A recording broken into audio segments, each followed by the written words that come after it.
Question number 11 क्या कह रहा है, फॉर द रिएक्शन, ये रिएक्शन दिया हुआ बेटा है ना, ये रिएक्शन दिया हुआ है, कह रहा है when 1 mole of ammonia and 1 mole of O2 are allowed to react, तो H2O कितना प्रोड्यूस होगा, NO कितना प्रोड्यूस होगा, O2 कितना कंज्यूम होगा और अमोनिया कितना कंज्यूम होगा, इन सब के बारे में ऑप्शन लिखा है। ठीक है, तो सबसे पहले तो हम लिमिटिंग रिएजेंट फाइंड कर लेते हैं। तो अगर मैं लिमिटिंग रिएजेंट फाइंड करता हूँ तो एक शॉर्टकट भी लगा सकते हैं, XNH3 निकाल लेते हैं और XO2 निकालते हैं। तो XNH3 में क्या करते हैं, अमोनिया के given mole 1 mole divided by its coefficient 4 है ना, और XO2 में क्या करेंगे, इसके 1 मोल गिवन है और इसका स्टाइक्योमेट्रिक कोफिशिएंट कितना है 5। तो आप देख सकते हो कि ये वाला वैल्यू क्या है, स्मॉल है, देयरफॉर हम कह देंगे कि O2 हमारा लिमिटिंग रिएजेंट है।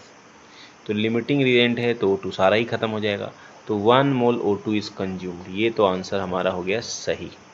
ठीक है, सिंगल आंसर करेक्ट है तो यही हमारा आंसर हो गया। बट चलिए सारा सॉल्व करते हैं। ठीक है, अब हम बोलेंगे कि NH3 कितना खर्च होगा, ये अगर मुझे पता लगाना है। ठीक है ना, NH3 कितना खर्च होगा ये हमें पता लगाना है। ठीक है, तो ये हम कैसे पता लगा सकते हैं, number of moles of O2 reacted upon its coefficient, number of moles of ammonia reacted upon its coefficient, ये हो गया रिएक्टेड, कितना रिएक्शन में भाग लिया, और ये भी O2 का नंबर ऑफ मोल्स रिएक्टेड।